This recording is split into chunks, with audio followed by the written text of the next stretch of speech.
Hey all, this is Paul from Drums and Rums, where the backbeats meets the spirits, and I've got a great guest for this episode here.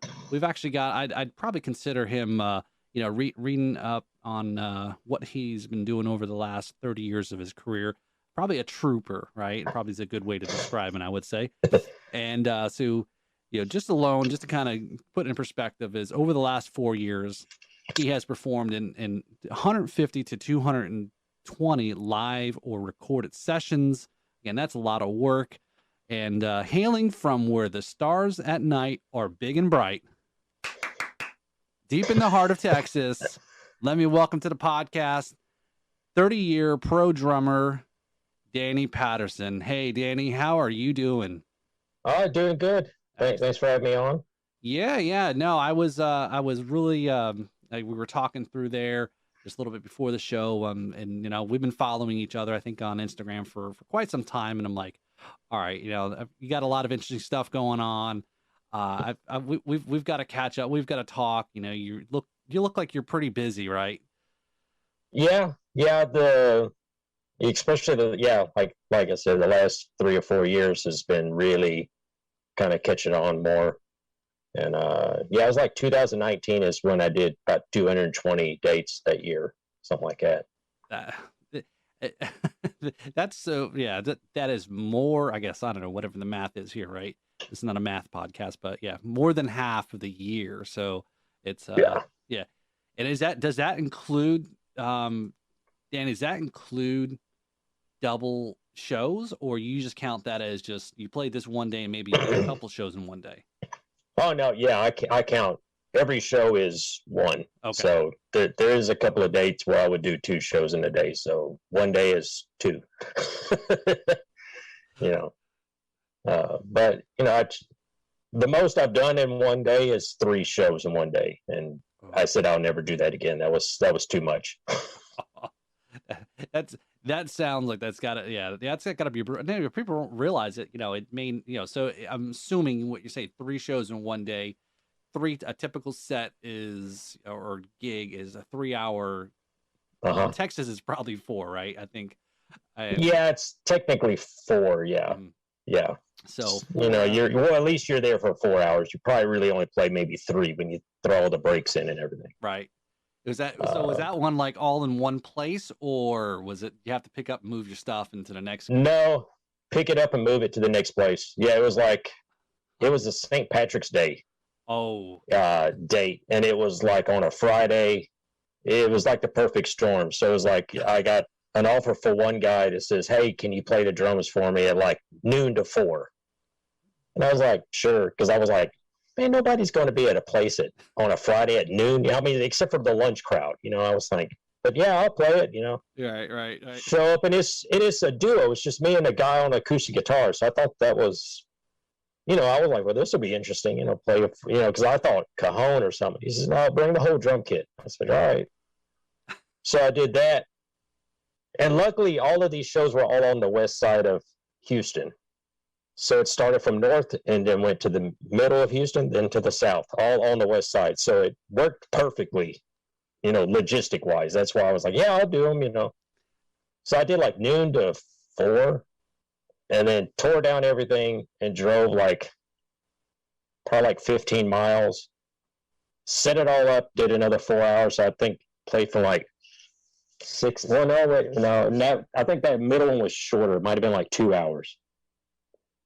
Did something like 6 to 8, and then drove from there to a town called Sugar Land, which is 59 south, if you know kind of the Houston area, and played there from like 10 to 2 in the morning,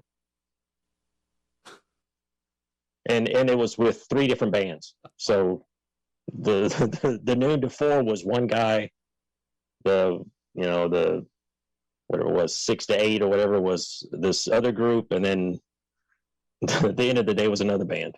So again, this goes to show you is either there's a lot of Irish people in Texas, or just that St. Patty's Day doesn't matter. Everyone is Irish on St. Patty's Day. Yeah.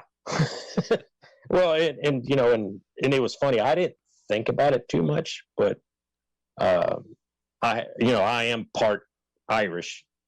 So I decided, well, I'll wear a kilt, thinking, it's not going to matter. I'm playing the drums, and I did think this part through.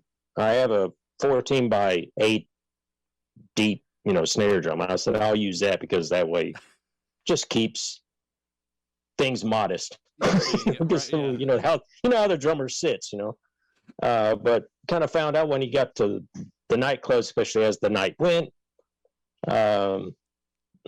women will try to lift that up. So you have to kind of be careful. And like I said, I didn't think things through that day. Yeah, you weren't expecting, no. I guess we're what we would call it, or well, some people would, with all the things that have happened earlier in this week about the Oscars, right? We wouldn't think of assault, right? But yeah, maybe it is a double standard. I don't know, but I hear you, brother, because I'm Scottish, and a lot of the folks that listen to the podcast have heard me talk about that before, and I don't know what the fascination is. Well, it's different, right? And I'm sure there's always that curiosity to say, so what is really going on underneath? Yeah. Like, wouldn't you like to know? Yeah. So, yeah. So, we had a couple other friends of the podcast here that's local here in South Florida that they're a more of a folk band, a 3-piece, and they play upright bass and the fiddle and all these sorts of things. And they were, same thing. They had a similar story just recently about this past St. Patrick's Day, is they probably played all day and in a couple different places, and I don't know. I guess it's good for the money. It's just one of those you got to go through, and but like I said, three shows in one day, and to have to break here down, play, and stuff. That's pretty rough. So where did all this start out? I guess where all this this drumming and we just mentioned there in the opener that have been performing for over 30 years, and I mean, how and where, and what was that spark that got you started into drumming? And I guess maybe first in the music even, right? Yeah. Well, my dad was a musician, and so I mean, he played in clubs and stuff.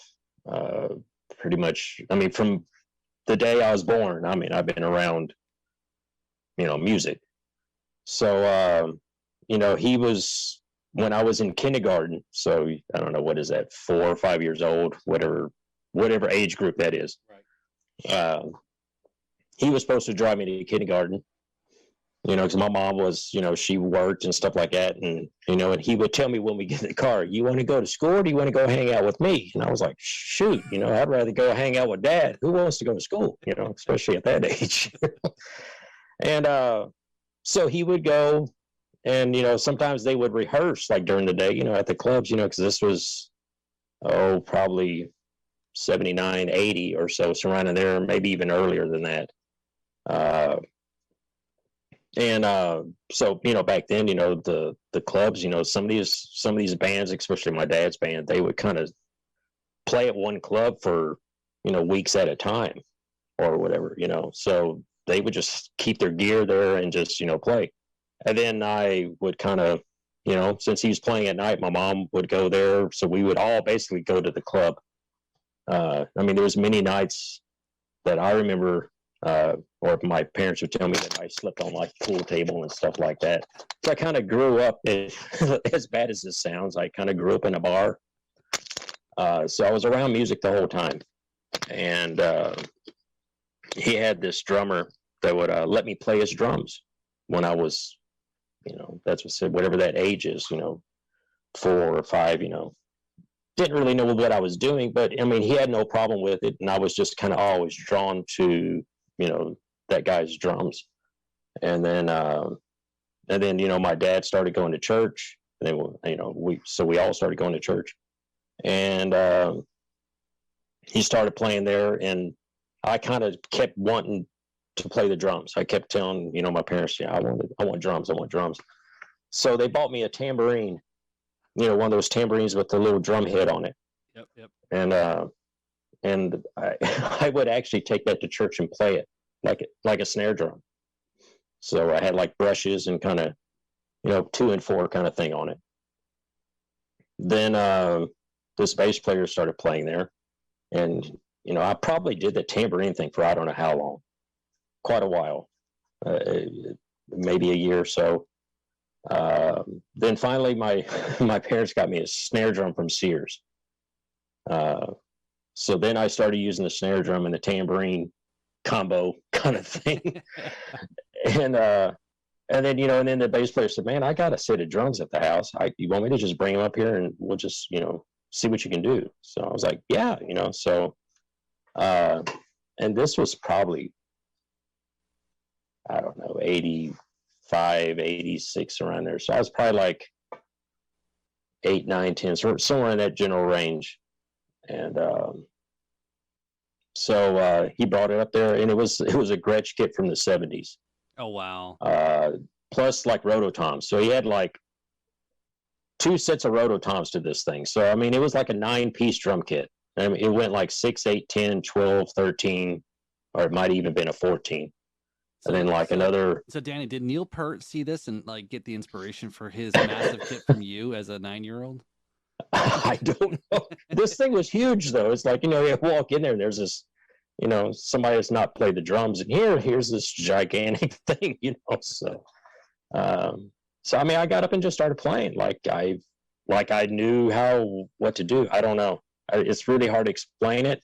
You just kind of get up. Now, I mean, I had some stuff backwards, and he would say, "Hey, flip flop it this way," and stuff like that. And then just went from there, And then I played with my dad for 30 something years. He had a gospel group, and we would play at churches and stuff like that. And then I got married. And the wife was like, "Hey, have you ever really thought about doing this for money? Because when you play in churches and things like that, you don't make money at this stuff." Mm-hmm.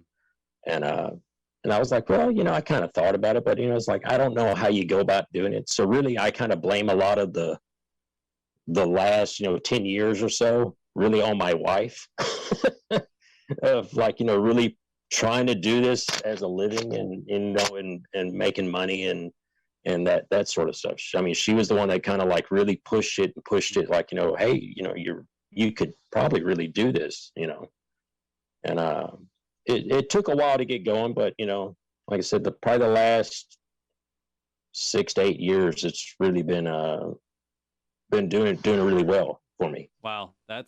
So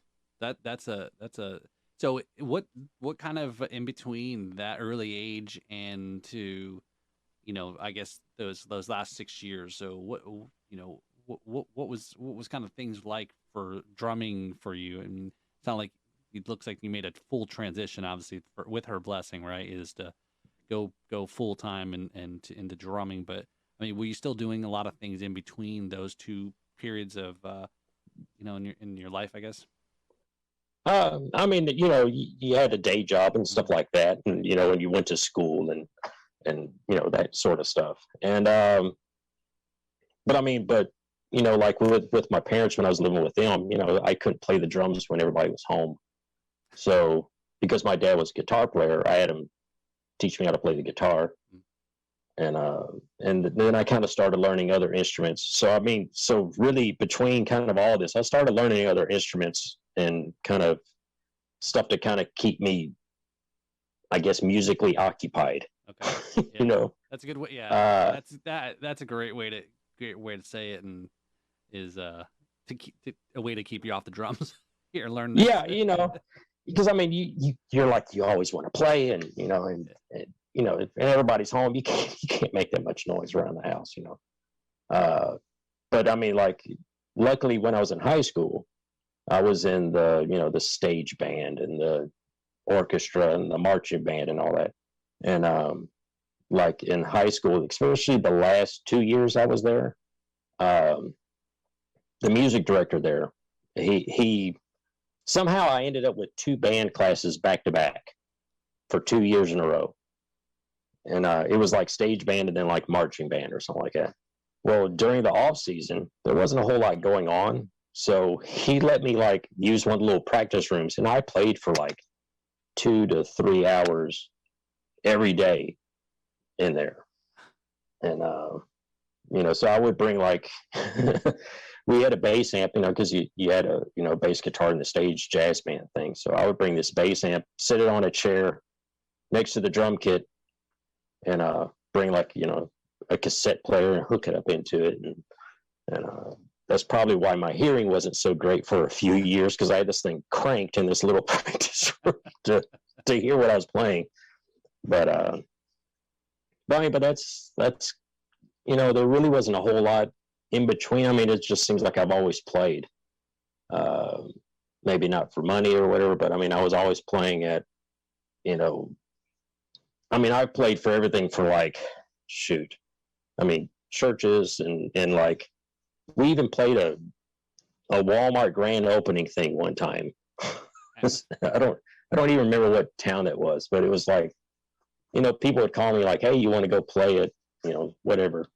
Like I said, and all this was like free, or just, they may pay you like, $5 gas money or something, Right. Hey, a gig is a gig, and kind of like what you're saying there is, it obviously, where you're going with this is, you just love to play, and, yeah, and that's, whether it's money, it's great, and if it's not, then so yeah, that's exactly it, and I still kind of do some, freebies or gigs that, that's not usually what I would do it for, but if I like the person, yeah, I'll do it for, whatever. And that was like, I want to say it was last year, it might have been this year. When you do as many dates, you kind of lose track. And what I do is I keep a log, like a better word, a diary of where I played. Sometimes I even keep track of like, I use this snare drum on this place, because the reason I do that, because my wife asked me about that one time. And I said, well, it's because if I ever go back to the place, if I remember that snare drum didn't sound that good, I bring a different one. So that's pretty smart. Because there's been some places I play, it's like, man, this snare sounds great, and then you get to some of these rooms and it's like, man, this just doesn't sound good at all. No matter what you do to it, it just sounds like garbage. So I've kept a log, in every date I write a little number. So that's how I keep up with how many numbers and how many gigs for the year or whatever. But I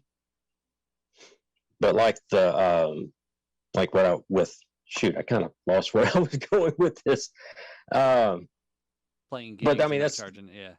Yeah, like there was a gig, like I said, like last year or whatever.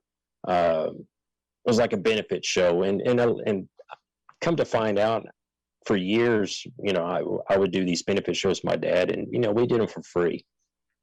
And I come to find out, especially when I started doing this stuff, for money, that some of these bands actually got paid for some of these things. I did not realize that. All for like 20 something years. I thought this was all free, but no. Some of these bands, they're like, oh, this is what we made for the night. And I was like, what's a fundraiser? How did it is what it is. But there was one not too long ago, it was for like a USO thing, and I even told artists, hey, just if you're going to pay me something, just give it to them, that sort of thing. Yeah.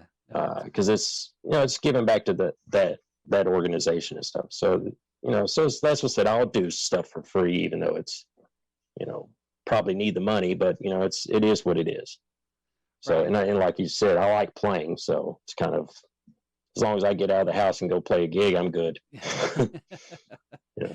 So you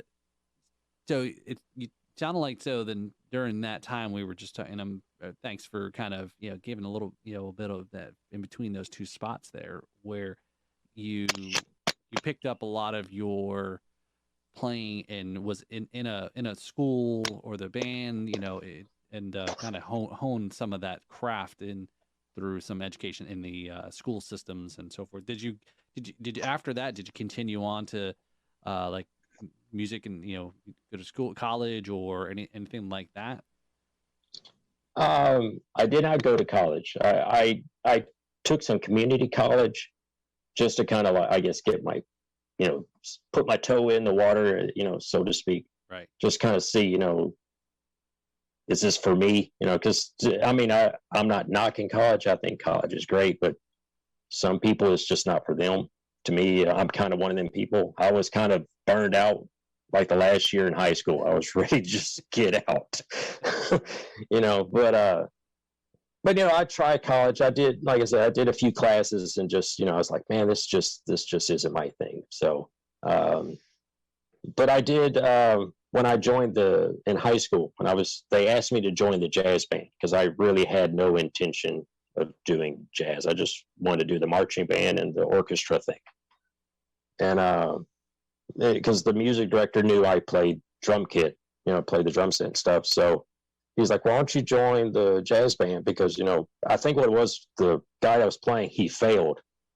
And in Texas, you have a no pass, no play rule. I don't know if Florida has that or not, but back then, if you failed a class, you didn't get to play. So this included sports, music, I think cheerleading, all that kind of stuff. Okay, yeah. So they had like a competition coming up, and the drummer failed, so he couldn't do it. So I had to like learn how to read drum kit music, because I mean I could do, because in marching band I kind of did this bass drum, the snare, and quads, the quad toms. So I had to learn that, and then kind of I did went ahead and did it, and then he actually asked me to take some lessons from it was a local guy in town. I was kind of a jazz drummer, so I took a few lessons with him on how to play, what's the right thing to do jazz wise, keep your time with, the hi-hats and more, not so much with the bass drum, so it's kind of a different animal to, rock or country, where it's kind of more your kick drum is your time. Right. But yeah, so I did that, and then, and then I joined stuff like the Percussive Arts Society, and, got, the little newsletters and stuff, and would kind of keep up with stuff like that. And all the drum magazines, so, Modern Drummer, and, I don't even know if some of these other ones are around anymore, like Drum. Yeah. And, I mean, there's all kinds of, I think there's like Classic Drum. There's a bunch of drum magazines, if you really go out there and look, so, I mean, I kept up with that kind of stuff, like, how in the back they would have like transcriptions of stuff. So I would kind of learn stuff off of that. And, and then after a while I'm playing gigs and stuff, or even just rehearsing here in the room, you kind of feel like you get in a rut after a while. You sit in the kit and you kind of play, because what I do, I don't really rehearse hardly anymore, because I'm constantly learning songs. So I don't have a lot of time to like just sit down and just play for fun. So kind of what I'll do is sometimes it's about 10 minutes a day. I come up here and just kind of just play whatever comes to the top of my head, just kind of just wail or whatever. And so what I'll do is sometimes when I kind of feel like I'm doing the same thing over and over and over, which you kind of do that from time to time. I don't know if it's just a comfort thing or whatever, but I'll take a lesson from some guys in town, take like an hour, 2-hour lesson, like, hey, show me something new that I can kind of actually focus on. Right. And this guy, what he did is the first lesson I did with him, he wanted me to just play. He said, well, just play. I want to just observe you and kind of see what you do. Well, this was one of the first things he noticed was when I would do drum fill, I actually stopped my foot, my bass drum pedal foot, and it's something that you subconsciously don't know that you're doing. So that was something that I was like, okay, well, that's something I can work on. I will be like playing a groove, and then when I go to the fill, my bass drum just completely stops. And it comes back down on the one, to hit the crash, whatever. And then he showed me some other things like, one thing that I was kind of surprised that he did say that he says some drummers, when they play fast, because he asked me to play, something really fast, that he said a lot of drummers, they kind of tense up and they quit breathing, which that's something I never noticed. But he says my breathing is actually pretty consistent. And so that was kind of a cool thing. But that's said, it was just something he just kind of observed and stuff like that. So that's kind of the things that I do as far as like education or continuing learning. It's taking lessons with other guys that's played longer than me, and that's, this guy's more of a jazz guy, but I don't really play a lot of jazz gigs, but it never hurts to learn other styles and stuff like that. Right. Yeah. Because I think, Danny, that's what those two things you just described is, man, that hit home, because I have had gone through that very similar thing. Is you're focusing in whether you're just playing that verse, and then you get ready to go to the chorus, and you do it into the fill, and then it's like you stop kicking, and then you're gonna, right, like you said, you're gonna crash on the one, but come back to it, but you're that's something that drops out from it. And the same thing too is my brain is trying to concentrate. It's like, oh, I got all these things, and I'm forgetting to breathe, and which is an important thing, and so forth. So yeah, it's good to know that I wasn't alone. Yeah, that's just it. I never, it's little things like that. You don't really think about it, but it's good to have somebody just watch you, right, and do that. And that's kind of one of the reasons why I started doing like shooting GoPro videos of my playing. It's not really to post them, even though I do post them eventually. It's more or less, it's kind of the same thing. I'm watching, as my wife would say, the game tape footage, yeah. Making sure, like, all right, am I doing this? How's my posture? Is my technique right? Do I need to work on this? So it's kind of like, in the high school days, we would play in front of a mirror and kind of watch our levels and stuff like that. So now I use a GoPro and just go back and watch, and I can rewind it and zoom in, and all kinds of stuff. So I use the GoPro as kind of a learning tool in itself. Right. No, it's definitely, you're right. And I don't know if some people that are a little shy of doing that is only because it seems like it's a little bit of I don't know, vain or whatever you want to call it. But yeah, I mean, why not? Sports do it. Athletes do it all the time, to watch that, and to say, all right, what am I doing wrong? Okay, now I see it. I don't feel it while I'm doing it, but now I see it. Yeah, so that's yeah. Well, and this was something, because I posted this probably a few months back. I do a lot of this stick thing where I kind of like twirl it or whatever while I'm playing, and I actually get a lot of emails. Do you ever drop those things? And actually there was one night it caught it. The GoPro caught it. Because I said, yes, I do drop more often than people think I do, and so I have no shame. So I posted it.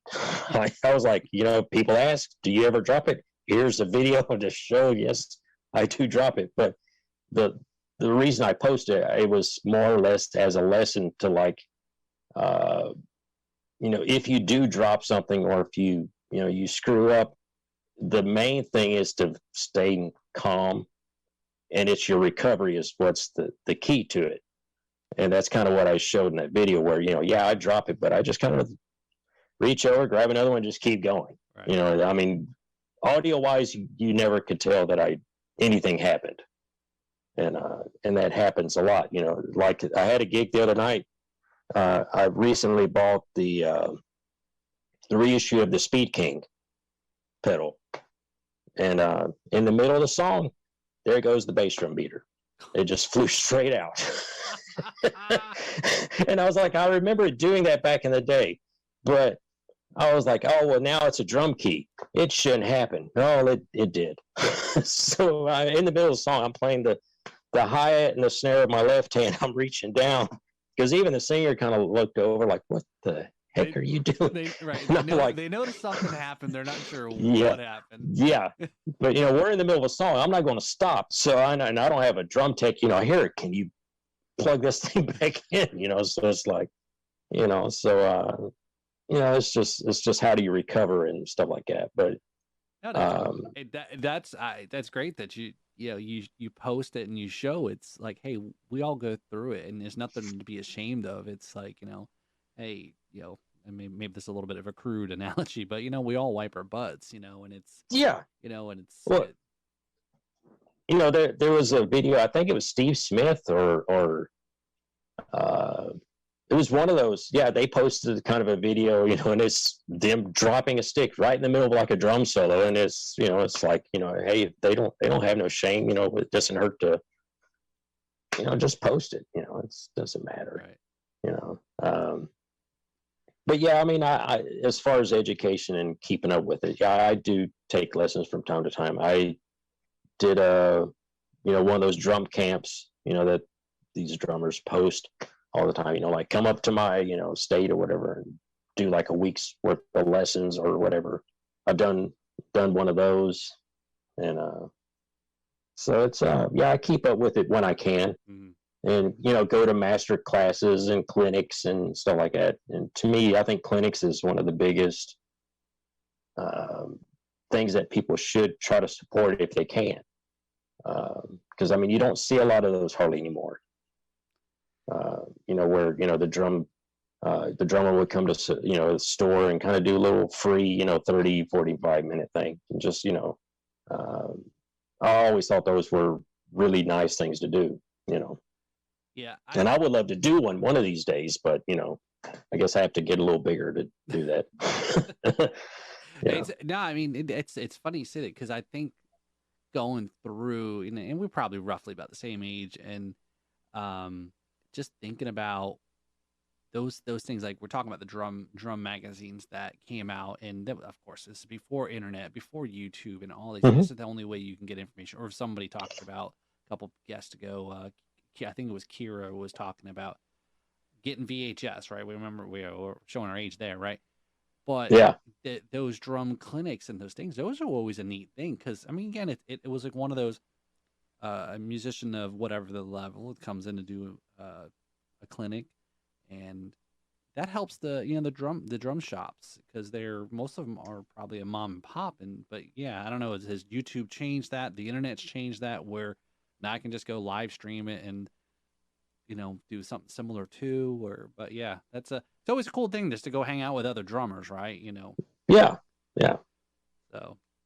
So you talked about that early age, getting exposed to music, and obviously being around a music household, with your dad, and then the church, and so forth. So I think it's kind of, if you don't mind, talking about it there, is obviously he seemed to be a huge influence on musically for you. Yeah. Yep. Yeah. I mean, because like I said, I played all those years with my dad, and he was the one that kind of encouraged me to play. I mean, even though he was a musician, he knows it's not an easy thing to do. And but I don't know, I guess he saw that I was decent at it, or could do something with it. And but like I said, I mean, we played for so many years together, and it was funny, we never used a set list. After a while, you can kind of almost, I don't know, it's like you can kind of read each other's minds kind of thing. Right. Sort of deal, so it's like he hits a chord and you know where we're going. And so you had that, and he was also one that kind of taught me to pay attention to the singer. Like when you're playing drums for a band, or especially a singer, if and this is what I tell people now these days, most time I use in-ear monitors, but every once in a while I'll do a gig where we're only going to play for like 40-minute set, like an opening set kind of thing. I usually just go with whatever's the easiest setup, and just we'll get in and get out. But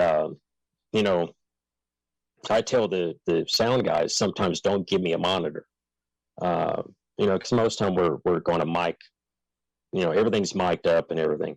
But I tell the guys that if I can't hear the singer, I'm too loud, especially stage wise, now these days, because a lot of guys now these days, they don't even use amplifiers. They may look like they have an amplifier, but everything's plugged directly into the board. Right.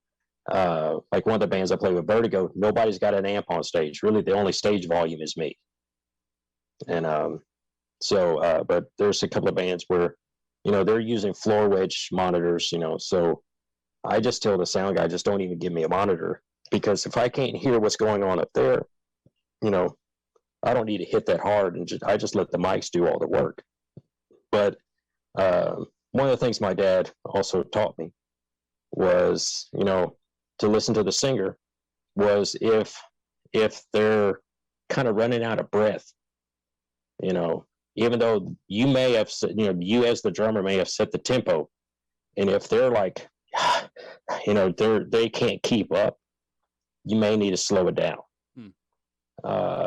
You don't slow it down so drastic that everybody notices it, but just kind of gradually bring it back a notch or two, and that's something that's actually helped me a lot throughout the years of playing, where you kind of listen to, you can kind of hear it with some of these singers where it's like they're just run out of breath. So I will slow it down a notch or two, not so drastic where it's very noticeable. And I've actually had some people comment, like on some of the YouTube things, like, hey, this song's too slow. It's not the tempo of whatever recording, Right. And I would explain that's why, because the singer can't do that tempo, because they just can't do all those words, Right. Like one of them is I Want You to Want Me. Oh yeah. The cheap trick song. It's the original recording is really moving, but that chorus is it's a lot of words trying to get in there. And so yeah, that's it. Yeah, that's a great point. And I know drummers get accused of many times if they're not playing to a click, or speeding up or slowing down, but again, it's if you're performing like that, that's a really great tip, is just to kind of just be mindful of that obviously, yeah, somebody's out of breath, the guitarists and so forth probably can keep up, but yeah. So that was two of the biggest things that he taught me, besides playing the guitar and stuff like that, and he also kind of gave me ideas for rhythms and stuff like that. But he was a really good songwriter. I dabbled in it a little. I wouldn't say I'm fantastic at it. That's why I've done like one CD, and I mainly did that while we were working on another album. Me and my dad were working on an album. And I just kind of you have time waiting on everybody else to show up. So you just kind of like, well, I'm going to do something while I'm waiting on everybody else. And next thing you know, I had like 14 songs. So I was like, I guess I could put a CD out just for grins, But, so, all that happened. And then he passed away like a couple of years ago. And yeah, sorry about that. Or it might have been a year and a half. I'm trying to remember now. Might have been, but it's been over a year. But it was kind of hard to do some stuff because I was so used to playing with him, or do some of these songs with him. Like for his memorial service, I was there to kind of like, didn't really want to technically do a funeral. We wanted to do memorial service, so we did songs that would be stuff that he would do. So it was kind of rough doing some of these with because sometimes I would actually play the guitar with my dad or the bass guitar. Sometimes I was actually up front on the stage with him, and it was kind of weird to turn to one side and he's not there, doing some of the stuff. But then, got through it. And then I always wanted to have him re-record one of the songs that we did that kind of became popular with some of the places that we played at. It was a song that he wrote. and always wanted him to redo it, because when we played it live, it wasn't like what we did on the actual album. But never got a chance to do it. So I one of the recording studios that I work at a lot, kind of talked to the owner and kind of like, hey, do you think we could take, kind of basically doing, you remember the old Hank Williams Jr., where he took, his dad's voice and kind of did that thing, and kind of even Natalie Cole did the same thing with, Nat King Cole. Yeah. Yep. So I kind of said, I want to do this. And he was like, well, you would have to have his voice and all this. And I said, well, I have ADAT. I have all these tracks on ADAT. And he said, well, that's fine, but do you have an ADAT machine? I said, yes, I do, and it actually works. So we plugged all this into Pro Tools and took his voice and took never realized how much editing it would take to like fix some stuff. But, it finally got it all kind of done, but it took almost a year from start putting down the tracks to actually getting the CD out or the songs out. So there's a lot of editing and recording and adding. Wow, that's pretty cool to have. I mean, and to remember him, and as I said, had so many years performing, and obviously obviously this past week with Foo Fighters, they've been together for so long, and to lose somebody that close and love, and then kind of continue their memory and that the music that you made. Yeah, and that's kind of what I kind of looked at it. It was kind of like, I wanted to do like one more thing, sort of kind of thing, so it was like, it's kind of my, like a better word, tribute or whatever. But it was kind of fun to do it and kind of, rearrange it. And like I said, even when I was going through the tapes, I actually found a song that, it's just him playing by himself. And we never finished it. So I was like, well, I'll go ahead and finish that too while I'm at it. So I kind of did that one too. And surprisingly, it all came out really well, especially, these tracks were done like 2000. So like 21 years ago. Wow. It's crazy. It's like you said, I'm sure that part about the DAT story. It's like, yeah, the old school meets new school, right? DAT to Pro Tools. Yeah. Adding, analog, ADAT tape. I would guess you would kind of call it analog, I guess, so yeah, using because those things look like VHS tapes, the ADAT tapes. So I mean, it was this huge, thing. But yeah, you plug it into Pro Tools, and then we're like manipulating, because because when we recorded that back then, we did not use click tracks and all that. So it was, you can hear the tempo kind of waver, and that's what I was telling the owner of the studio, that I was like, hey, is there a way we could kind of put it to a click or something? And he said, well, we'll try. And it was taking way too long. And I said, well, I'll try to find a way to make it not sound so obvious that it's not, so it was kind of hard to do, but we got it, and it took a few takes to get it, but cool. It worked. So you're currently your current what you got going on in your, I guess, your day job, I guess you'd call it, right, for lack of a better. I mean, you kind of get pretty busy there. You're playing in 5 different bands, so you perform with Susan Hickman. So I guess she's original and cover country. Johnny and the Spinsations. That sounds like a pretty fun band. Yeah. Mystery Loves Company. So I want you to tell me what exactly chamber rock is.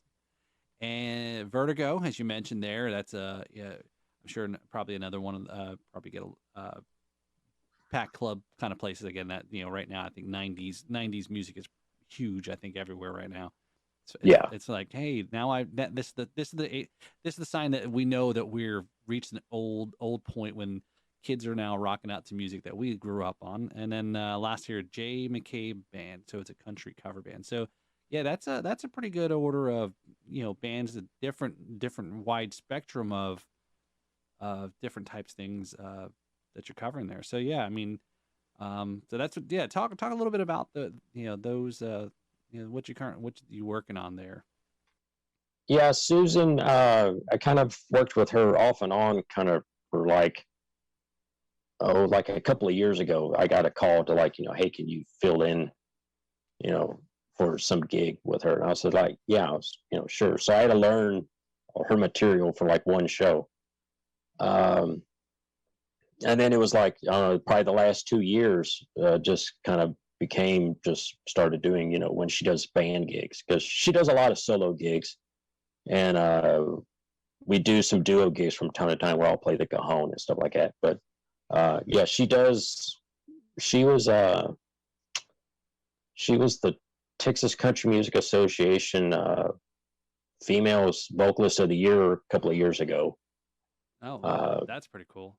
Yeah, it's really cool. And she is actually, I mean, probably my favorite singer. As bad as I'm going to sound, I try not to have favorites, but I mean, she is a really, I mean, vocal wise, I mean, she is one of the, definitely in my top 5, of everybody that I've worked with, and I've worked with a lot of people. So, but yeah, I mean, she's really a great, and and I've told her this before. I said, even when it's just her by herself, because I've worked with a lot of people that's, they will do a solo show or even a duo show, and they'll play the guitar and they'll sing, but it's like they're either good at one or not the other, as as bad as that may sound. But I mean, her rhythm is like top notch, and that's what I told her. I said, her rhythm guitar playing is just like, she can stand with anybody rhythm wise. She's a really good, as I said, she's a really great musician. So you're yeah, it's not, I mean, hell, they say chew gum and walk, right? And hell, a lot of even watch drummers that even sing. And I guess that whether it's a very unique thing that people have a good internal cadence, right? And obviously how the internalness of being able to sing and deliver and in the same, all that and all in harmonized and into one. To yeah, you're right. It's not easy to chew gum and walk, let alone sing and strum a guitar and change chords. So that's pretty impressive. Yeah. Yeah, and and even her stage presence and everything. I mean, she kind of moves around and stuff, and so I mean, she's, as I said, really good performer, for like a better word. And then like the Johnny and the Sensations. That's probably the oldest band, not oldest band. It's the oldies. Well, they are the oldies band, but I mean, they're the band that I played with the longest, out of the 5 that's listed, that I gave you a list of. I think I've been playing with them since, I want to say 2011. And, but yeah, they're 50s, 60s. That's kind of that's what they started out as a 50s, 60s band. But now we're kind of doing some country and some kind of 70s. So it's kind of become almost just a little bit of everything kind of dance band. I mean, because now the thing about it, we even do some 80s from time to time. Like we'll do Rio by Duran Duran. Okay. So I mean, that's not something you would hear a 50s, 60s band say, hey, we're going to do Rio. The little, so that's what I say. They've kind of become a little bit of everything kind of band. Well, you listen to a classic rock station, right? What is classic rock anymore? I hear on our station here in West Palm, Nirvana and Metallica, and I'm like, all right, is that I am getting old, or is that is my music classic rock? Again, as the years go by, they got to keep, what is oldies? Oldies keeps growing, right? Yeah. I believe me, the first time I heard like Smells Like Teen Spirit on the classic rock channel, I just kind of like, that's not classic. I mean, I was in high school when this stuff came out. It's like that can't be classic rock. You kind of start denying it, that I'm not that old, that sort of thing. Yes, yes, you are, Danny. Yeah, I know. Believe me, there's some mornings I wake up and it's like, man, what did I do last night? You pull your toe or something just getting out of bed. Yeah. And but yeah. So the Sensations, I've been with him, probably about, like I said, about 2011 or so. And they're a fun band. I mean, it's that's actually probably my wife's favorite that I play with, because like I said, they do everything from like Elvis, Beatles, the Monkees, Neil Diamond. I mean, it's kind of all over the place. Like even some Motown stuff, okay. Chuck Berry. So it's definitely a oldies kind of thing. But we also we do it every once in a while. We haven't done it a lot lately. We'll do what is it, Heartbreak Hotel? So Elvis, and go right into Good Times, Bad Times by Led Zeppelin. So as I said, they will do a little bit of everything in that band. So it's kind of all over the place. Well, the irony may seem there, but all those rock bands in the UK, they talk so much about, you listen to all of them, whether it's the Beatles or Stones or back, is that it was an influence by the Chuck Berrys or the Elvises, right? And that's how they saw the music coming out of the US at the time in the 50s that influenced them. And then you flip it the other way, then a lot of the bands in the US became influenced by the British invasion stuff, which is kind of cool. But yeah, it's I could see that. We're just talking about something similar. Oh, yeah, with Kira, they did a cover of this band that she was in. It was "I've Got the Power" by Snap, and it was okay. It's an all girl was an all girl band, and they had two violinists, and I've listened to they actually recorded it, and I said, where does that even come up? Where do you get the idea for that it's totally like a rap R&B song, and then you're doing this whole song, and again, I'm like, those are the ones I love to hear a band play that totally blows you away, and you're like, wait a minute, is that what I think it is? No, that's not the song. And then of course you realize, holy shit, that is the song, but they're maybe the different style or whatever. But yeah. That's pretty cool though. Yeah, that actually leads up into Mystery Loves Company. Because that's kind of some things that they've started doing recently at some shows. And they consider themselves chamber rock. And the reason they call it that, because the instrumentation is what makes that group kind of unique, because it's an acoustic guitar. Well, he's kind of plugged in, so acoustic electric guitar, an electric cello, which is 5 strings, so it's actually got a lower note than most cellos. Another person, they were playing clarinet. Now they're playing it. I think it's called an emu, which is an electric wind instrument now. So it's very synthesized. I mean, it will sound like an actual clarinet or saxophone or something, and then sometimes it'll sound like some heavy keyboard synth pop kind of stuff. I mean, you can get some crazy sounds out of that thing. And then a drum kit. And sometimes when I'm playing at the airport with them, I use a electronic drum pad thing, because you're trying to keep the volume down, and that's just way easier bringing in a whole drum kit. Right. That's one of the main reasons why I use it, because I don't want to have to go through security and all that, lugging all this stuff through.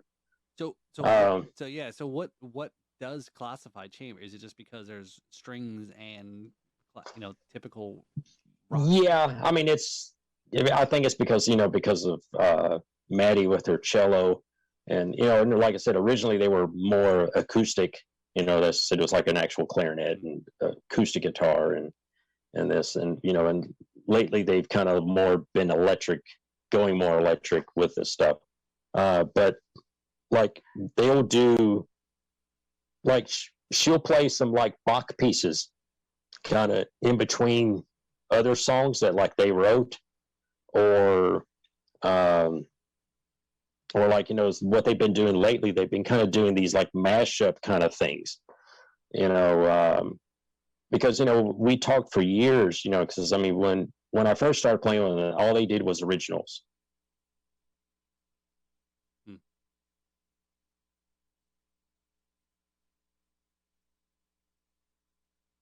That was weird. Somebody called me. I don't even know who that was. But I mean, she would do like some Bach kind of stuff, kind of instrumental thing, kind of leading into another song or whatever. But I told him for years, I said, it would be interesting if you could learn some covers, and you don't have to do them, exactly the way everybody else does them. Do them your way. I mean, we have different instruments. Just do it, however. So now they're doing, some of these covers, especially at, the gigs at like the airports and stuff. And they'll do like, this is an interesting one. We'll do We Will Rock You, the Queen song. And instead of the electric guitar solo there, it's Maddie playing that guitar solo on the cello. Oh, that's got so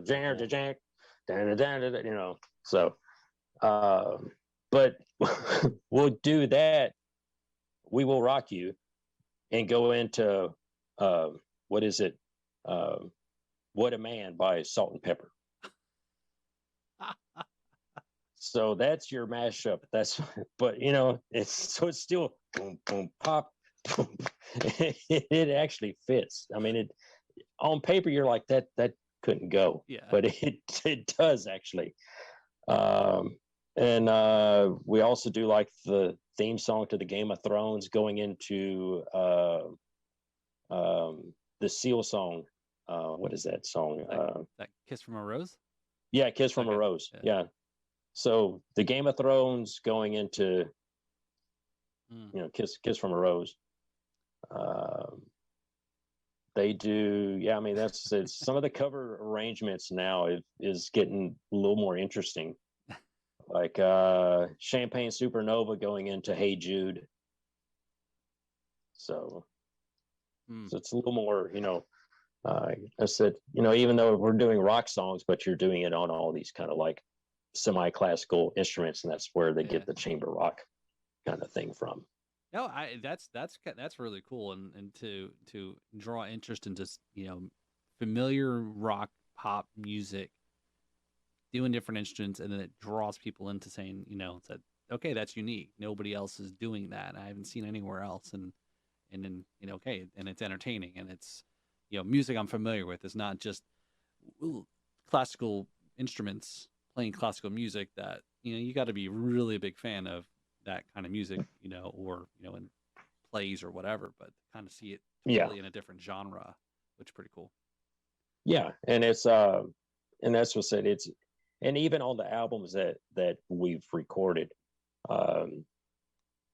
he, like the last couple of them he's done, the Carlos, which is the kind of the, I guess, like a better word, it's Carlos and Maddie. They do the majority of the songwriting. So they'll come up with like the lyrics and or music, but like they'll kind of do like on some albums, like I know of at least 2 albums they did this. They like to have kind of the songs kind of run into each other, so it's a lot of really thinking how one song's going to work going into the next one, and vice versa. Like one album, like one album we did, he had the idea of having the song kind of ends with the drums kind of just playing the beat, everything kind of fades out, the drums are still going, and then he says, do like a drum solo, but not technically in time, and then we'll kind of slowly have it go in time to the next song, if that makes sense. So kind of just did it in one take, just like, because I wasn't really sure what we were going to do, but when it came out, I was like, okay, well, that worked. Well, I wasn't too sure how we were going to splice all this together, but it came out, because he's like, don't really do it in time. That's what I said. It was like, wait, how is that going to work? Yeah, you're telling a drummer to undo everything you know about drumming, and you might as well ask for somebody who never played the drums before. Yeah, do a free form solo, but it's going to fit in time with the next song. I was like, I don't get it, but okay. So, trust me, it's gonna work. Yeah, and it worked. Yeah, it came out good. So, and then like Vertigo, like I said, they're kind of an 80s, 90s cover band. It's your, you play at the clubs or whatever and just kind of get people dancing and that sort of stuff. It's, just good old entertainment. So, that's one of the few bands that I play in where nobody uses an amp on stage. So it's kind of it's all in ears and, pretty much low volume stage wise. But that's, like I said, it's everything from like Depeche Mode to Green Day to Nine Inch Nails to, that. So it's all over the place. Billy Idol, Guns N' Roses, so Nirvana. Yeah. So that was like the gig we just did this past weekend. It was the day after Taylor passed away. We were texting back and forth. Does anybody know any Foo Fighter songs? Like we're just going to throw it together, and did Learn to Fly, just kind of just spur of the moment, and it worked out great. So I'm sure, and I'm sure it went over super awesome again, considering most had heard the news, and that's one of those songs. It's a great crowd song. Yeah. And then Jay McCabe, I kind of started playing with him probably about a year ago, maybe 2 years ago. I have to go back and look. But yeah, he's just, it's your, kind of bar, honky tonk country, kind of more old school country stuff. Even though I think the guy's younger than I am. But I mean, he does a lot of, your traditional, Merle Haggard and stuff like that, and George Strait, just your typical kind of 80s, 70s kind of country, some 90s stuff in there.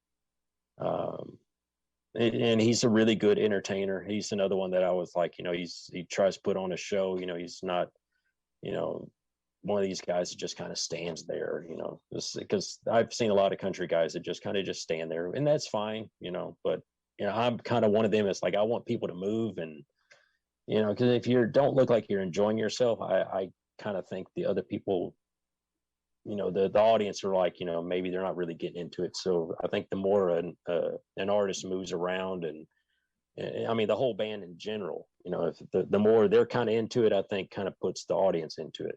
If that makes any sense. No, that makes perfect sense. And and if you're not look like you're having fun, you're definitely, other people would say, why am I here? And my wife kind of gets on to me a lot because she says, you need to smile more, and I kind of wish I would do that more, is because a lot of times I'm like so focused on what I'm doing, I just kind of have like the same look throughout the whole show. I'm just, I'm working. I'm concentrating on my breathing. Well, I think a lot of it is because, because I wear these glasses all the time. Nobody can really see my expression. It's like it's the same thing the whole entire time. Right. And, so that's when I started doing all the stick stuff, so it's kind of like, and then I joke with people, like afterwards, there's like, man, you look like, you're not really there. And I tell them, well, I'm it's my tribute to Charlie Watts. He didn't really smile a lot either. That's right. Yeah. I was like, I just kind of joke about that. It's like, well, that's kind of my shtick. I just play like that. Just still face, don't move. But I try to smile from time to time when I've done some shows where we played at these stadiums, and it got so bad that, because my wife kept saying, you stare down a lot. So I drew like a little smiley face on my snare drum head with an arrow going up. which was to remind me to look up and smile. So I do that from time to time. I'll make little notes to kind of like, all right, look up, quit looking down all the time. That's the first I haven't heard of. Little reminder. Hey, whatever works, and yeah. And I've a few other guests have talked about that whole smiling business, and we've said we've called it the resting drummer face, right? Instead of resting bitch face, it's resting drummer face. Yeah. I mean, it's just kind of like, you're there, and I kind of do the sort of Ringo thing, kind of bop my head back and forth, but yeah, the expression never changes. It's kind of as bad as it sounds, just kind of, or kind of semi head bang kind of thing, but yeah, I need to work on smiling of it. And that was one thing that I would say that Taylor was really good at. I mean, that dude grinned the whole entire time when he would play. You could definitely tell. You could tell that's the real bummer part, is that band really enjoyed playing together. They enjoyed performing. I mean, let alone Dave. Dave's just insane and all over the place, and I don't know how he sleeps. And I mean, he'll play anywhere. Kind of like you, to your point. He's just, hey, I'm just happy to play, whether it's backing Zach Brown on a Country Music Awards or backing whoever it may be. Dave Grohl's always showing up, and it's funny is there's a reference. It was quite a few years ago. The movie came out, was the Muppet movie, whatever the latest one they had come out in a while. And I said to my wife, obviously with my kids that were little then, I said, and there was a Muppets cover band, tribute band called the Muppets. And I'm sitting there watching. Man. I'm like, I said, Dave Grohl is Animal. He's playing in this cover band, the Muppets cover band, tribute band or whatever. And he's Animal, which I thought was just freaking hilarious that, again, only drummers would get the reference and appreciate that, right? And then fast forward when he did the drum off with Animal on with Animal. Yeah. So hey, Danny, so the couple of things that gear wise, you got a boatload of kits that you play, and you talked about there's different snares into different places you play. There's a couple of things that I kind of thought was what interests me was that I wasn't very familiar with. Is talk about that Motion Pro drum throne. That sounds, again, as you said, right? You're sitting there for many hours. Those are a big problem for drummers. That, and I'm not familiar with that particular throne. And then also drum wallet. You talk about those two pieces of gear. Yeah, actually, I'm going to walk over here and go get it because I'm actually in my studio room here. Oh, all right. I'm going to bring the actual Motion Pro over here so I can show it to you on the screen. That might make more sense. It's easier to show it and explain it, if that makes any sense. Yeah. All right, so here it is. Okay. I mean, I gotta remember I'm working kind of backwards. Here we go. There we go. All right. So you can see, if I can see, I can't see. There we go. Hold on. Which angle do I got to go? I think you got to go. You're right now. There we go. All right. You see the little split there? Yep. If they'll get the, and then you have all these springs. Yep. All right. So when you play, do I need to go which way? There we go. Because the seat is kind of in my way. So basically, when you're playing, you have, when you're, especially how would you say it? Especially guys say double bass or anything like that. Mm-hmm. All right. So the seat is split. So you actually have two sections. And the springs, you have, 4 springs on each side. So basically each side of the seat works independent from each other. Oh, okay. So say, you're doing a lot of this with your feet or your legs. And with the split in the middle here, it's to float your spine, your tailbone. So there, and the Motion Pro was actually designed by a chiropractor. That he studied biomechanics and stuff like that. So he's watched drummers play, and when you sit, you kind of slouch a lot, actually. Yep. And this actually improves your posture, even though you may not think it does. Over time, I've kind of noticed, especially watching the videos, I'm sitting more and more straighter and, upright posture. Because when you sit on this, if you kind of start slouching, you kind of feel it. You kind of feel your back kind of like, hey, that doesn't feel right. And then you kind of start sitting up again, if that makes any sense. It's an odd, it's really hard to really explain unless you just sit down on it. It's yeah, And you're right. I get what you're saying, because your body feels that it's getting out of a balance area yeah. of sitting on that. Yeah. And yeah, I've been using them now for probably 5 or 6 years. And I mean, it was getting so bad that, it's like I would do a gig at night, and it's like I would have to go to the chiropractor like the next day, because like my whole lower back would just be in pain, or, because, I'm not 20 years old anymore. So, but yeah, I mean, it's I bought the first one, and then, did like a YouTube video just kind of explaining the, how it works and everything, because there wasn't a whole lot of any info out there. I mean, the guy that designed it, he just, put them out there. And because what it was is I had a rocking sock or something like that. I think that's what it was. And it was the hydraulic thing, and it just kind of crapped out one day. And I was like, all right, I need to get a new throne. Because I mean, I've had that thing probably for 25 years or so, and it just wouldn't work anymore. So I was like, well, let's look at different drum designs, because I knew I've seen a lot of those split things, the split designs. And so I started kind of just doing research, and kind of found out that the Motion Pro was designed by a chiropractor. And I'm like, well, if anybody knows your back, it's going to be a chiropractor, because some of the split seat designs, some of them they look really wide, like the Gap. And I'm like, I'm not a big guy, so I don't know if really that kind of wide of a gap would that really, right, that might do more harm than good, really.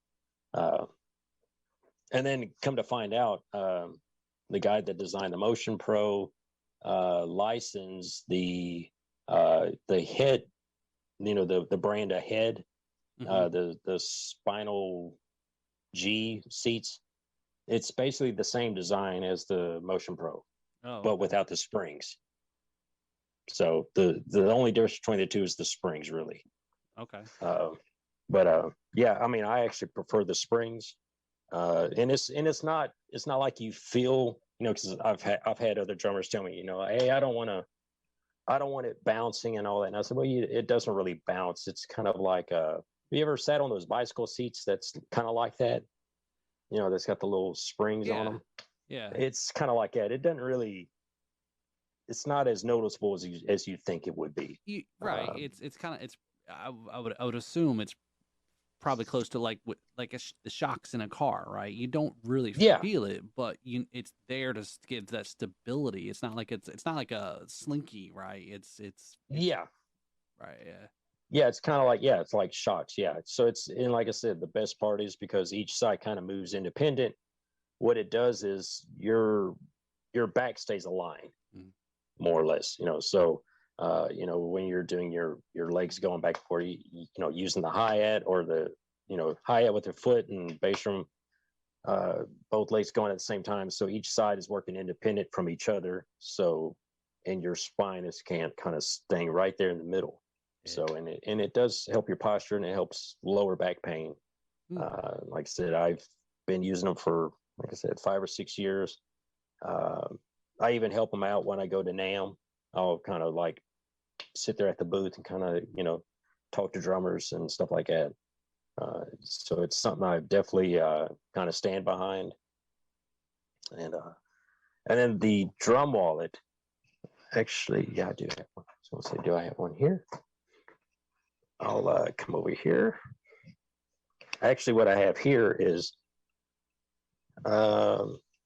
it's called the pocket watch. If I can move this out of the way. See, that's a good thing. Which direction? There you go. I think it's you're so for those that are listening on the podcast. We've got Danny's moved over to his drum kit, and he's got a nice an acrylic kit there. So this is definitely the kit you should not have been wearing your kilt with. Yeah, no. Where is it? All right, but basically there it is. Okay, so you can see this thing, and it's got this little loop here. If Bill will. Man, I'm horrible at this. But basically, it's got. You can turn the camera. Can you turn the camera? Flip the screen. Oh, is there a way to do that? As I said, I'm horrible at all this. I don't know. Yeah, I'm not sure. Okay. Let's see. Oh, there it is. Does that do it? Oh, there you go. There we go. That's it, man. Okay. All right. So basically, this, like I said, this is the pocket watch. So it's a smaller version. So it's basically the size of a pocket watch. Okay. But it's leather. And what you can do is you can, it's a muffling device, and it Velcros to the lugs. Okay. Or the tension rods. And because you have this little loop here, right here. Yep. You can be playing one song and then say you don't want it muffled anymore. Just take it off. Huh. Okay. And you can still use your stick and just throw it right back on. Huh. That is it. That's really fascinating. Yeah. And I think it's definitely, if you wanted to go back and forth between having it on and off, it's unlike gels or rings or whatever, it's a more of a or easily to flip it back and forth in the middle of the song too, or in the rather than at an end of the song. Cool. So a guy that I met actually at NAMM one year, he had one there, and he kind of did like his whole shtick or whatever you want to call it, and I was like, man, that's really cool, so I bought like a couple of them. I don't remember how many. I bought a couple of them, 3 or 4. And so I started using them. And then, I would, you do gigs with, other bands and stuff like that. One of the drummers like, hey, what's that on your snare drum? And I tell him, and I say, here, I was giving them out, because I thought it was the coolest thing, Right. And then, few years ago, he came up with the pocket watch, and I told him, I said, man, that would be perfect for, that snare drum that I got on the kit right there. Cause that's a 12x7 size snare drum. So it's much smaller. Little bitty. Yeah. So, the drum wallet part kind of took up too much room or too much real estate, what I would call, on the drum head. So, pocket watch is perfect for that. But yeah, the drum wallet and the pocket watch, it's kind of the same design. So it's got that little loop. So basically you can just use your stick and just stick it through that hole and throw it off and throw it back on. I've used it in a solo that way. Kind of stick one stick in there and kind of go back and forth. Oh, cool. Like muffled, unmuffled, muffled, and it's to me, it's a very ingenious design, because what it was is designed because it's like a beanbag material. It's like a beanbag. Yeah. Inside, but it's like leather and kind of I know they used to be all recycled materials. I don't know if they still are, but it was like some of these that I've had, they're 5 or 6 years old too. Oh wow. Okay. And they're still working fine, like from day one. But yeah, Velcros to the tension rods, and it's just, to me, it's a really good design. It's it kind of takes that high pitch ring out, right? But if you want it right back real quick, just take it off, and then you've got so it works great, especially with bands like Vertigo, where you do the 80s and the 90s, because the 90s, a lot of drummers just had that ring on every song. The snares just go ping, had that little kind of pingy high ring in there. But your 80s stuff was so muffled and so just fat, dead, so drum wallet works perfect for that kind of a situation where, you're doing the 80s stuff. It's dead. It's no ring, no nothing. And then you go into like Spin Doctor's Two Princes where it's at ping. So take it off and instant 90s sound. So, and it works great, also with, kind of your, like the oldies band I play, the Sensations, because it's the same thing. In the 50s, they didn't muffle a whole lot of stuff. And then the 60s came and 70s, and everything starts getting muffled. So, Yeah. so because I do a lot of those kind of cover bands, that's why I use it. And I just keep it on the snare drum. And like I said, if you don't need it, you just take it off. So it's it's kind of a very simplistic design that just kind of was kind of interesting when I got it, because I was like, wow, that's really cool. So. It's definitely, as they say, you build a better mousetrap, and and those are some of these things like that. And I gotta definitely check that out, because maybe I live in a rock or whatever, under a rock, but I haven't seen that before, and that's really ingenious, where you don't have to worry about all the moon gels getting stuck on the carpet or falling off or whatever. Oh yeah, especially when you're transporting. Or the what I used to do back in the 80s was the little O-rings. Mm-hmm. Yep. We put the things on, and then next thing you know, there it goes flying in the air, and you go, crap. So you get yeah. So you're playing at a gig that's windy that day, and you're like, oh, there goes all my muffling, and damn. Yep. So, all right. So, Danny, are you ready? And again, we talked about, you've listened to the podcast, so you know what's coming up next here. So, this part of the podcast here. So.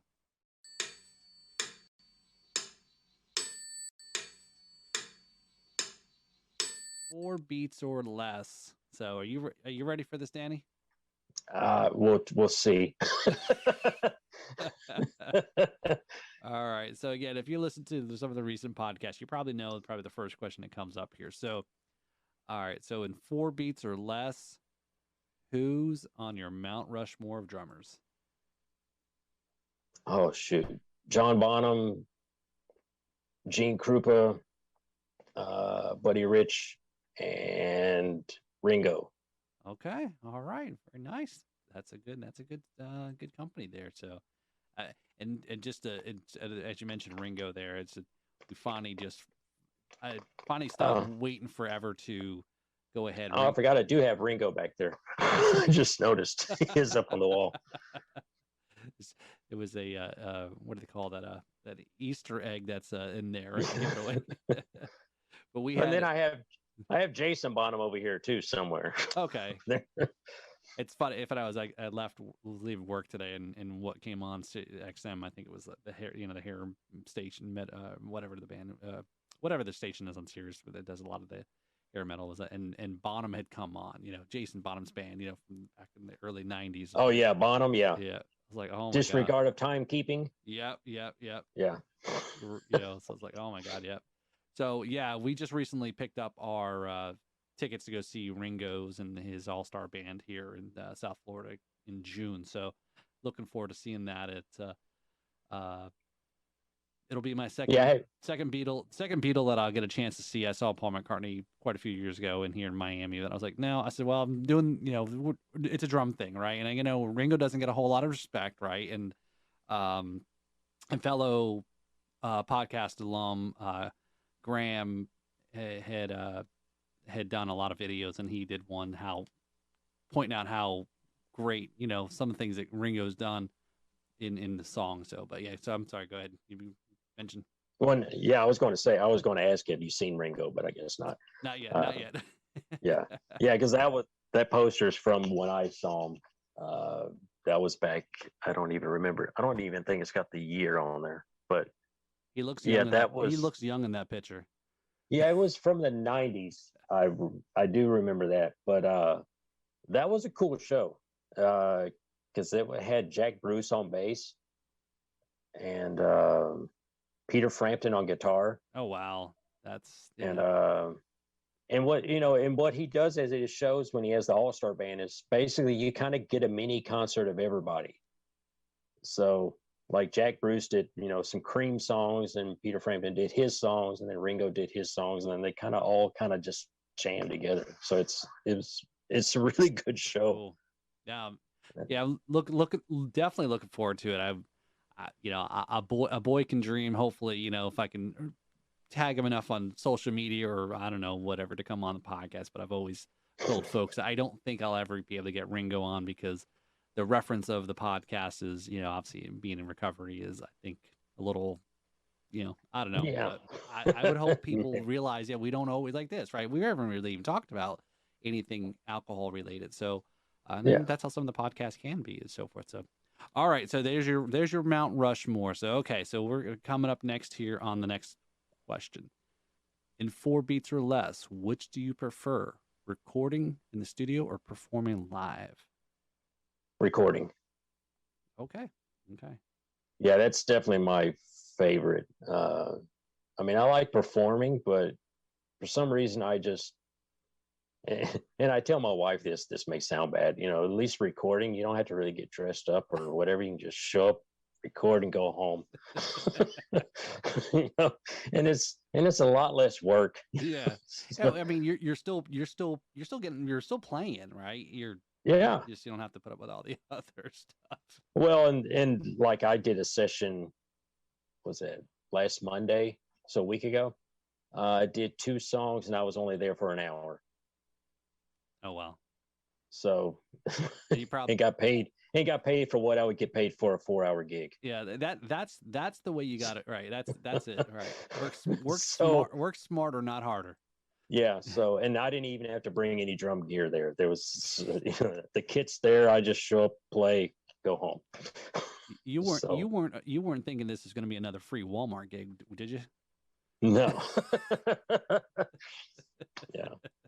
All right. So number 3. So again, I know you talked a lot about some of the bands that you're you're involved with, and obviously living in Texas, as you mentioned, a couple of the country bands there. So in 4 beats or less, and hopefully you get this reference, country or Western?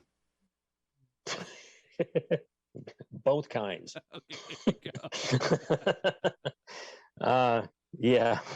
To say true, that I would actually say country. Because I always think of Western as more of your kind of the swing stuff, like your Bob Wills and stuff like that. I think, or your Roy Rogers. And right. That's kind of what I think of Western. More cowboy kind of related, kind of. Yeah. Yeah. I was in Nashville. I'm not going to go into it because I know those that listen to the podcast hear me talking about this all the time. But I never would have thought that I would have ended up going to the Country Music Hall of Fame before I went to the Rock and Roll Hall of Fame, because I've always considered myself more of a rock guy. But yeah, very fascinating. There's the history and all that is kind of pretty cool. A lot of the country stuff. So yeah. So all right. So number 4 here. So in 4 beats or less, who's someone you would want to perform with? Jimmy Page. Oh, okay. Very cool. So any particulars, or is that just a lot of the influence growing up, as you mentioned, some of the Led Zeppelin kind of references? Mainly because I mean, for years I always said Paul McCartney, or even some of the other people, but it's like Jimmy Page has been one of those guys that I've just always just thought, man, it'd be kind of cool to just hang out in the studio with him for like a day. Just if nothing else, just to listen to him, that sort of thing, and plus he's just a really great musician and a great producer and songwriter. And I'm one of them people that I think everybody can learn from anybody. Not just say, a drummer can learn from a drummer, which they can, but a drummer can learn from a guitar player or from a bass player or singer or whatever.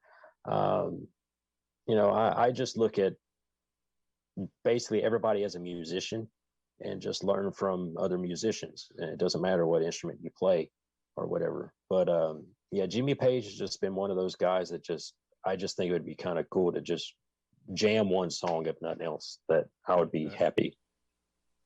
All right, so Jimmy Page, I know you listen to the podcast, so give Danny a call.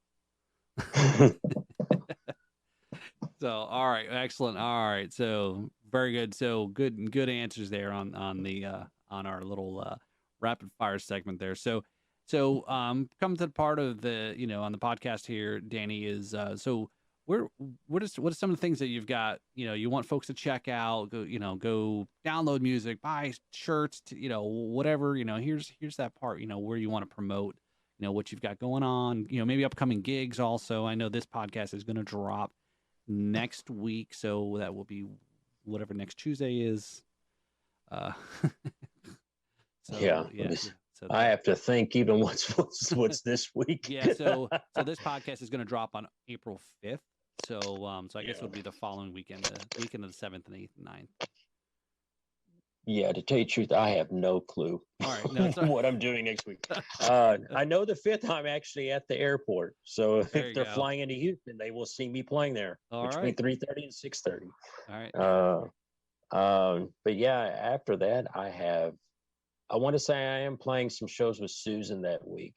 I don't know if it's a Thursday or Friday.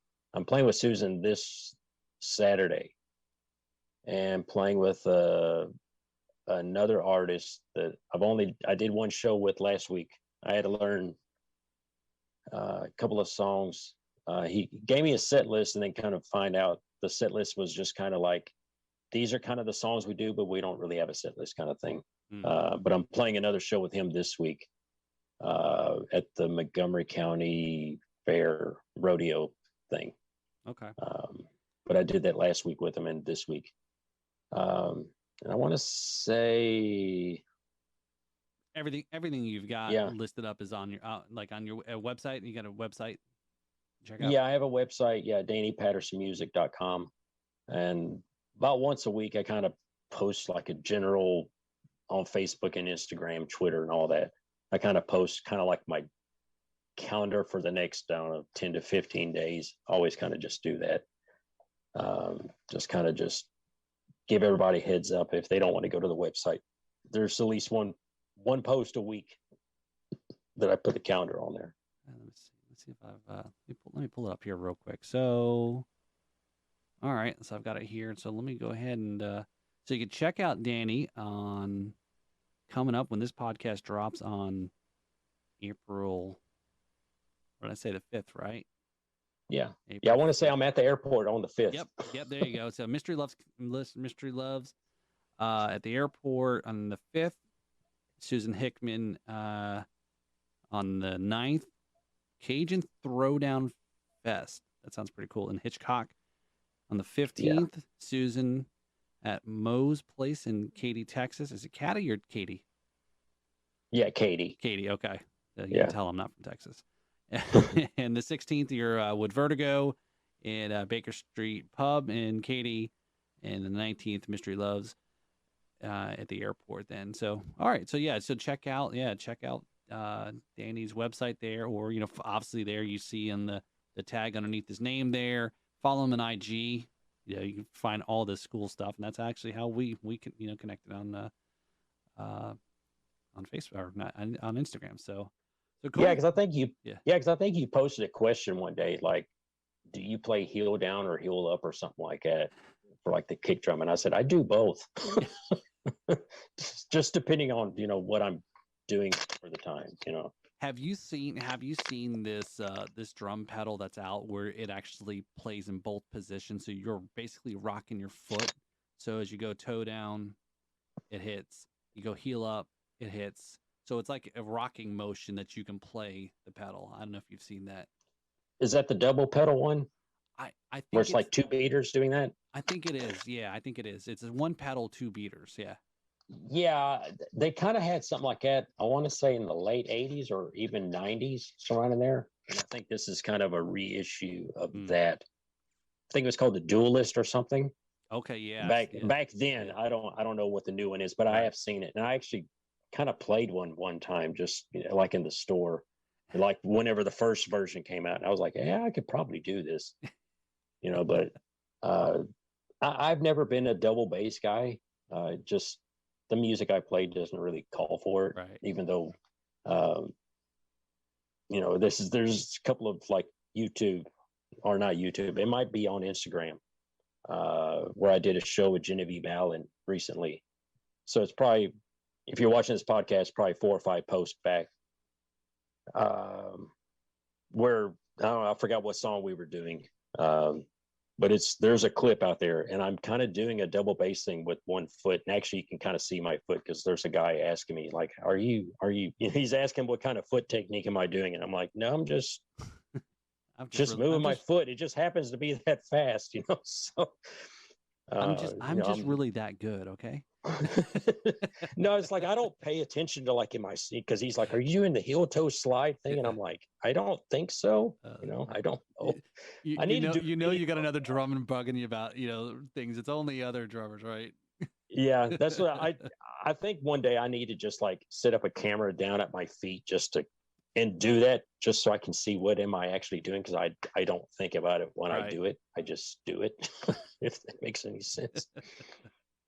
Oh, cool. So, all right. So check out Danny's website there, DannyPattersonMusic.com. Check him out on Instagram. There, it's his. If you're watching on the video, there is his IG handle there, and obviously we'll post all of the links in the show notes and so forth. So, so we've made it through the podcast, Danny, and so this is the part of the podcast there. You've now made it to our segment there. You're now part of the alums. You get your free shirt out of it. So that's the pain and suffering you've gone through. You get your free Cool. Drums and Rums shirt. So we'll send that out to you there. And like I said, Texas is really is representing in the podcast here. Actually, and I know it's a big state, so we've had quite a few drummers, and we've had Joel from Rock Sound Rum. So I don't know if you're and I know you mentioned not a big spirits guy, but they're based out of Austin, Rock Sound Rum. So, but yeah, no. Okay. Yeah, so I definitely appreciate you coming on, and if there's other folks to connect with, collab with, this is what the whole thing is about.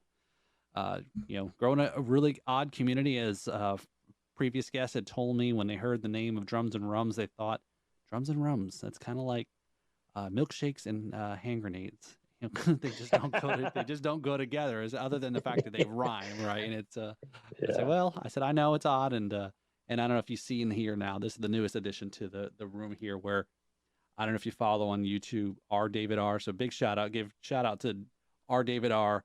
YouTuber there. Check out his stuff. He does a lot of drum hacks, drum building things. He's got a whole workshop, and he's always doing something. And I reached out to him back in September. I said, "Hey, I got an idea for my bar. This is what I want you to do. Can you do this?" Thinking, taking a bass drum, cutting it into, from a 22-inch bass drum, cutting it into about 7 or 8 inches deep, and put shelves in it so I can put bottles hanging on the wall and all that, since everyone's got cool shelving and so forth. So that's what we've got here. We actually have shelves that are made from bass drums with the actual hardware that's with it. So there's the lugs and the hoops and all that. So yes. Yeah, that's cool. Yeah. So really turned out really really good. So, but yeah, no, Danny, I appreciate your time this night. Again, I know it's a rare night off, so I'll let you go. I know I'm sure you've got a rare night off to spend with the family there, and appreciate you coming on the podcast. And definitely we'll tag us on stuff, and we'll repost and share and be part of the family. Yeah, cool. Thanks for having me. Yeah, you got it. So, all right, also don't forget to check out the podcast here.